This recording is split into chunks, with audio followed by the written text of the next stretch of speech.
John in Atlanta. Hello, John of Atlanta. Dennis Prager.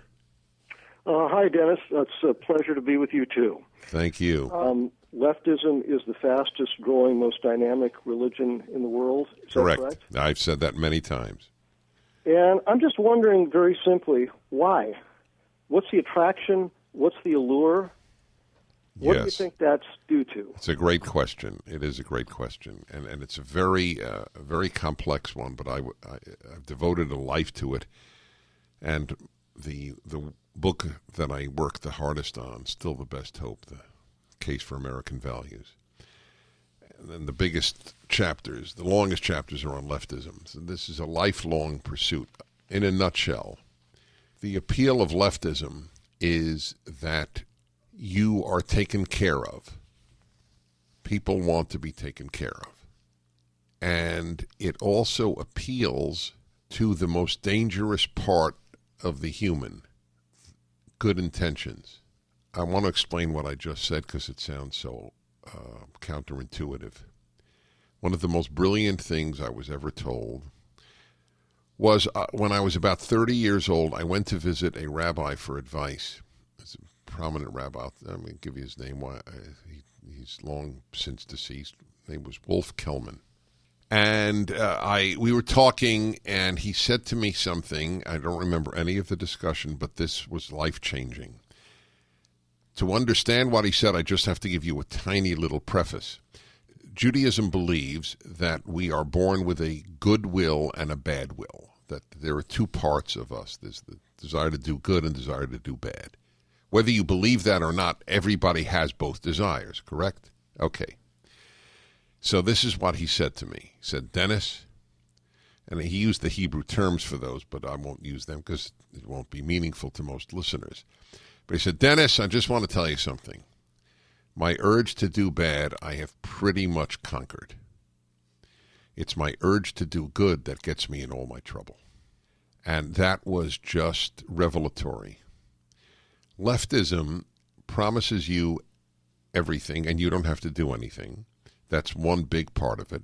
We will give you your health. We will give you your subsidies. We will give you your education. We will subsidize your life. That's a very big part of the appeal. But another huge part of the appeal is you get to feel good about yourself.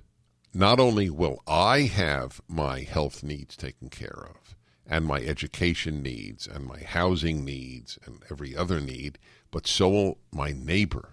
It's not just that I'm selfish. It's that I am noble because I want this for everybody else too. Leftism offers you what a term that I learned from Christians many years ago, cheap grace. You get to feel good about yourself without doing anything good. You march for the environment and you are certain that you have really conquered an issue. Do you know a damn thing about the science here? No. But you've been told that the earth is coming to extinction. Human life is threatened with extinction because of carbon emissions. So you will feel good about going on a march for the environment. The people who say, oh, we must bring in as many refugees as possible from the Middle East. Angela Merkel is a perfect example. She has threatened the future of Germany and Europe by bringing in 1 million people from Syria and environs.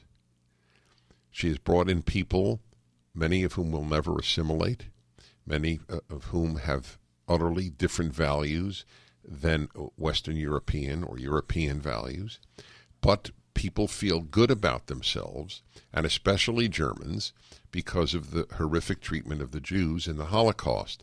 So this is a way of saying we have undone our bad reputation to a certain extent.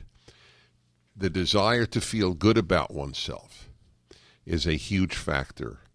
Why are people on the left for higher minimum wage?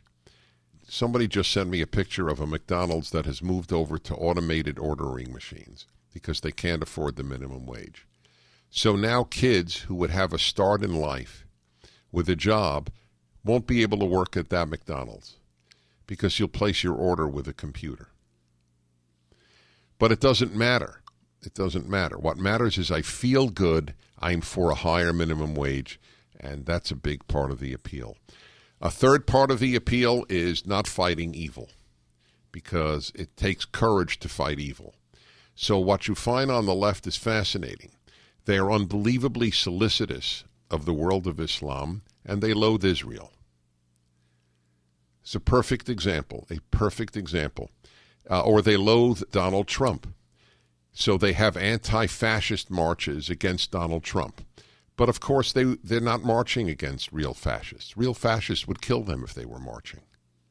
They're marching against Donald Trump, who won't lay a finger on them. It's feel-good anti-fascism. We will label a decent man a fascist and then think we're great because we've marched against fascism. But there's no risk. It's like the people with the coexist bumper sticker. There's no courage to have a coexist bumper sticker in the United States where the people coexist better than any other place on earth. Why don't you rent a car in Tehran and put up the coexist bumper sticker? You're gutless having a coexist bumper sticker in the United States. It's gutless, but you feel great about yourself. Iran needs a coexist bumper sticker. Saudi Arabia needs one. You could rent cars if you go to these places. Go to any Muslim country and put up the coexist bumper sticker on your rental car. See how long you and or your car last. Because one of the coexist symbols is a cross and another one is a Jewish star. You're listening to the Dennis Prager Show.